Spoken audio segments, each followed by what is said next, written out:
Estamos con Fernando Luis Rojas, de la Red en Defensa de la Humanidad, capítulo cubano. Fer, muchísimas gracias por venir. Para empezar un poco esta conversación, si bien siempre se habla sobre el bloqueo cubano, también es cierto que en las últimas semanas, en los últimos meses, esto ha tomado una nueva escalada de agresividad. Para personas que nos están viendo desde otras latitudes, otras temperaturas, que quizás les queda un poco lejos, ¿qué es el bloqueo? ¿Cómo nos podrías explicar breve y simple qué es lo que está pasando? Claro.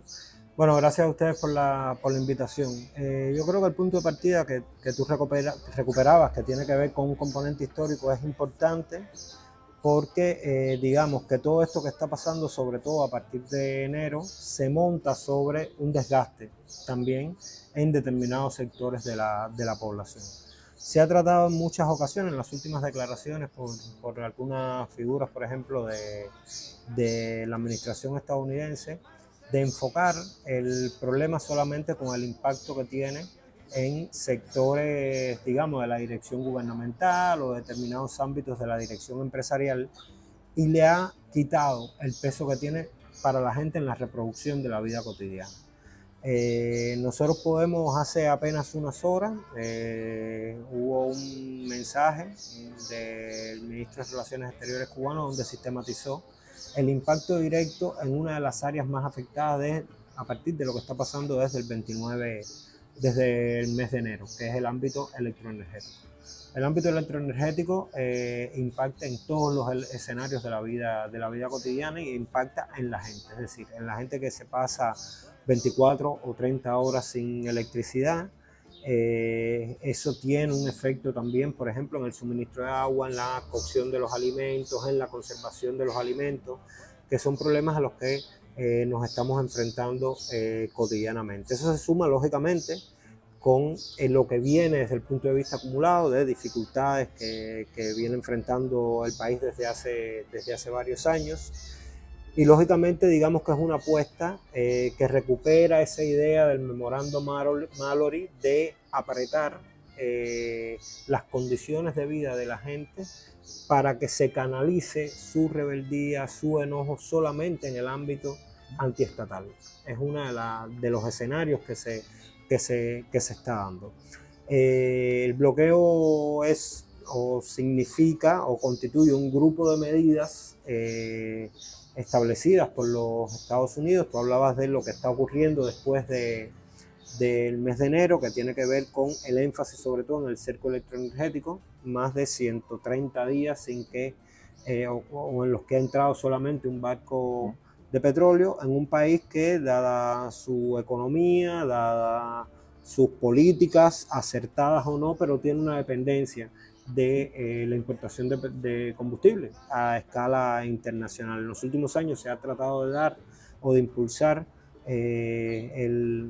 digamos, una mayor soberanía desde el punto de vista electroenergético, el tránsito y el cambio de la matriz productiva de electricidad, pero la pregunta sería, ¿es un pecado tener esa dependencia ahora? Uno podría decir que no es lo óptimo, pero tiene que partir de las condiciones de asedio que existen. O sea, para plantearte como problema que tengas una época, además no es el único país que depende de suministro. La mayoría de los estados insulares del Caribe dependen de la importación de combustible. Exactamente. Entonces, ¿cómo tú te llegas a plantear que eso se constituye en un problema? Porque estás naturalizando que alguien puede decidir que se limite el acceso a esas fuentes. Se habla mucho de que Cuba ha enfrentado durante los últimos años el impacto de cortes eléctricos, cosa que es real, pero la gente aquí también tiene sensibilidad. La gente se da cuenta que desde el mes de enero, a partir de la orden ejecutiva, sobre todo del 29 de enero, el impacto es mucho mayor. Entonces eso tiene un sentido muy claro. ¿Cuál es ese sentido? El sentido es la limitación en el acceso y la llegada de esa fuente. Yo veo dos peligros que tienen que ver con Cuba, pero que no se desconectan de la realidad internacional. Uno, la naturalización de las cosas. O sea, que estemos naturalizando que hay un derecho de tomar sanciones de este tipo contra un pueblo, que estemos naturalizando que se pueda agredir o invadir otro país, sin dudas, digamos que establece un debate político, pero también un debate ético y moral a escala internacional. Y el otro tiene que ver en ese escenario de naturalización las vías y las alternativas, es decir, naturalizar también que es algo que no se puede enfrentar o es algo en lo que no se puede incidir, nos inmoviliza. Y también es un peligro que está existiendo. Te lo digo con la mayor sinceridad. Yo creo que parte de que esta crisis esté siendo mucho más aguda para el pueblo cubano es que se ha establecido en determinados ámbitos que se está enfrentando un poder al que no se puede desafiar y contra el que no hay otra cosa por hacer. Tomemos un poco esta última idea que estás trayendo sobre la mesa, que me parece súper interesante e importante. Porque si nosotros situamos como en el momento de escalada de agresiones en una historia más larga, pero a enero, no podemos obviar el 3 de enero el bombardeo a Venezuela y el secuestro del presidente Nicolás Maduro. Pero también podemos ver que el nivel de injerencia de Estados Unidos en distintas contiendas electorales, pienso en Honduras, pienso en Colombia, pienso en Argentina y ahora las amenazas sobre Brasil están sobre la mesa. Entonces, en ese sentido quería preguntarte un poco cómo ven ustedes las respuestas a nivel estatal en Latinoamérica y en el mundo frente a estas agresiones que vos estás nombrando que se están normalizando de alguna manera y que es un peligro. Claro. Mira, a ver, en el discurso público, en muchos ámbitos se habla de guerra cognitiva, se habla de guerra económica, se habla de guerra financiera, pero yo creo que de una u otra manera se ha limitado el peso que tiene este enfoque multidimensional de la guerra. La administración Trump nos ha demostrado que están dispuestos a dar cada paso para derivar en la agresión directa y en la injerencia directa. Es decir, todos estos elementos que son pasos a donde tributan es a si no se ajustan a las condiciones que estamos imponiendo, estamos dispuestos a pasar al uso del poderío militar. Entonces, yo creo que en primer lugar cada pueblo está en la libertad de seguir sus propios caminos. Es decir, nosotros no podemos tampoco cuestionar las alternativas que se planteen cada sociedad, ¿no? Ante problemáticas como esa, pero eso también tiene la lectura diferente, es decir, eso también implica que al pueblo cubano tenga la libertad de decidir cuál sería su camino. Es decir, tampoco podemos asumir como dogma que la mejor manera sería un intento de apaciguamiento. Vamos a decirlo porque en los últimos años lo que se ha demostrado es que, y en los últimos tiempos se ha demostrado que no, que la administración estadounidense no responde a un intento de apaciguamiento. La idea de dar una mordida es ver cuánto puedo seguir mordiéndose a partir de eso que ha ocurrido. Entonces, bueno, todo lo que ha pasado desde el punto de vista de las intervenciones, o sea, no solamente de las injerencias en el ámbito nacional en procesos electorales y todo eso, sino también desde el punto de vista de la articulación internacional que se está creando, con lo que ocurrió en marzo con el llamado Escudo de las Américas, y digamos que la alternativa es tratar de ver cómo ir sumando más a aquellos que no formen parte de ese espacio. Entonces la discusión y el debate sobre Cuba, la solidaridad con Cuba, no se limita al ámbito geográfico, también tiene que ver con toda la acción que se está dando contra lo que se denomina el eje de la resistencia, fundamentalmente en lo que llamamos Oriente Medio, Cercano Oriente, y lo que es Latinoamérica, que es otro ámbito también de mucha importancia. Yo creo que estamos en presencia.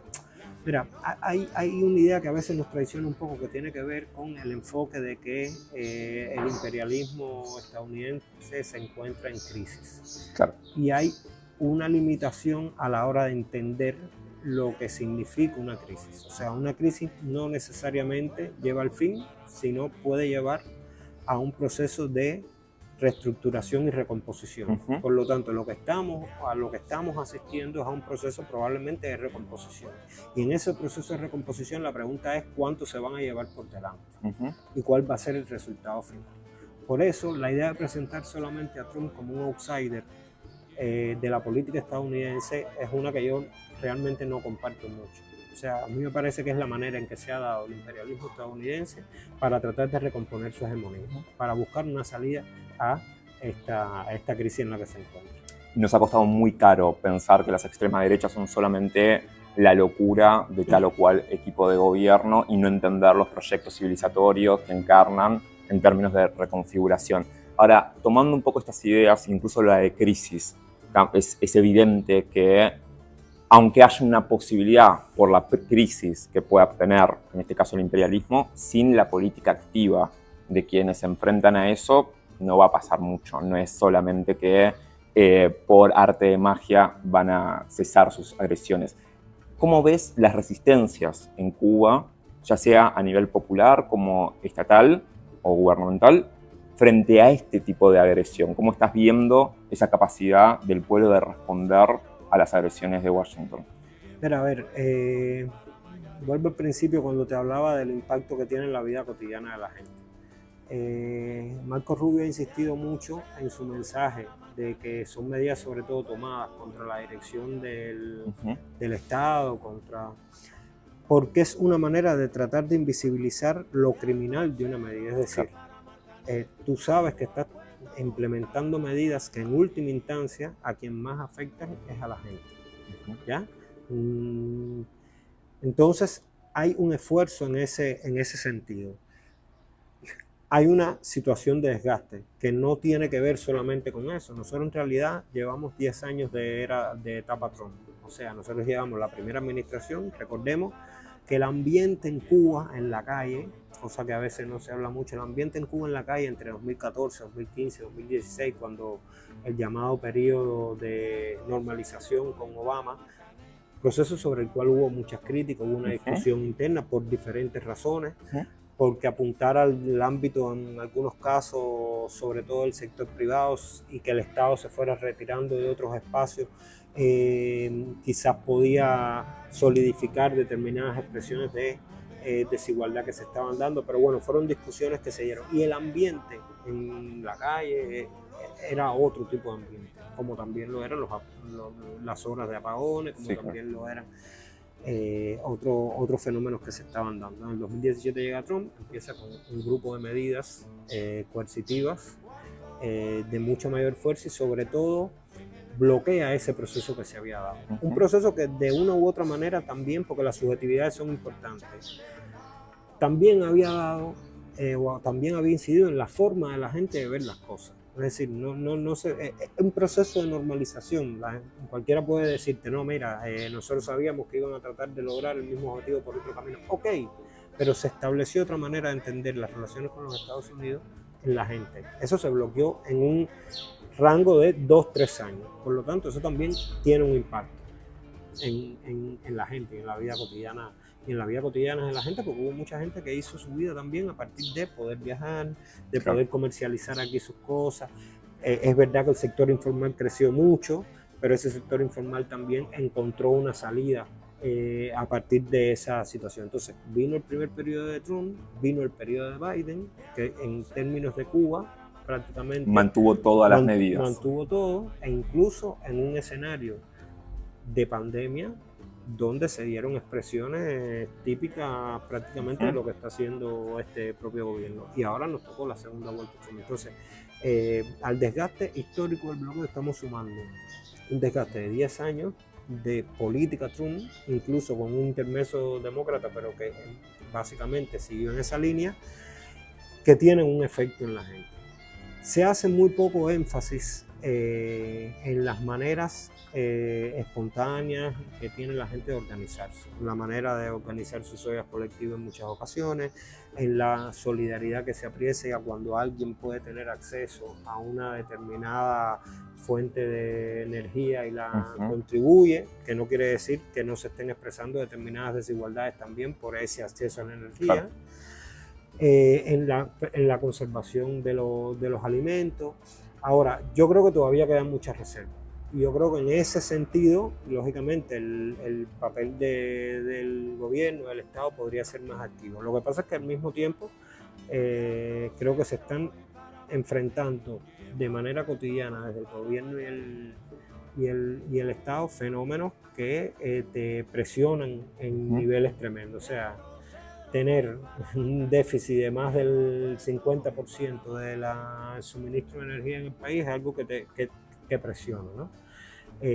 Por eso es la apuesta a las causas, por eso se trata de situar, sobre todo desde los enemigos de la Revolución Cubana, por eso se trata de situar sobre todo la causa fundamental en los déficits y en la incapacidad del gobierno cubano, cuando en rigor yo creo que la mayoría de la gente se da cuenta de eso. Hay un peso muy significativo y mayoritario que tiene que ver con esta política de asfixia de los últimos años. Por último, lo primero que se te venga al corazón, a la mente, sos un conocedor de las realidades de nuestra América. ¿Por qué es importante que, para que nos estén viendo en otros países, se involucren en la causa de defensa por Cuba? Mira, yo creo que la solidaridad no se construye en soledad y la resistencia no se construye en soledad. Por lo tanto, me parece que, como te decía antes, hoy vienen por nosotros, pero están yendo por todo aquel que se salga. Y cuando van por todo aquel que se salga, van a ir contra los movimientos sociales. O sea, ni siquiera hay que gubernamentalizar la agresión por parte de los Estados Unidos. Estamos apreciando lo que ocurre en Bolivia. O sea, no tiene que ver solamente con un ataque contra el gobierno boliviano, porque es de izquierda, porque no lo es. Es un ataque contra los movimientos sociales que se están moviendo ahí y están dispuestos a inmiscuirse los Estados Unidos en problemas específicos de ese tipo. Entonces yo creo que eso sería una primera línea. La experiencia al mismo tiempo es que desde el punto de vista de relación pueblo a pueblo, la solidaridad se ha hecho mucho más patente que las relaciones gobierno-gobierno. Es una opinión personal. Estamos en un momento en que desgraciadamente desde el punto de vista de la relación gobierno-gobierno, un problema como el del petróleo solo puede resolverse a macroniveles. ¿Ya? Pero hay hospitales que se están alumbrando por la solidaridad de organizaciones, de colectivos. Hay alimentación que se ha logrado a partir de esa vía, medicamentos que se han logrado a partir de esa vía y el apoyo también de determinados gobiernos que se han mantenido enviando ayuda solidaria a Cuba. Entonces me parece esa la importancia, ¿no? No es una batalla solo por Cuba. Y al mismo tiempo yo creo que tendríamos el deber de solidarizarnos con todo pueblo que se sienta sometido, esté sometido a una situación como esta. Pero muchísimas gracias por el tiempo. Gracias a ti y gracias a ustedes.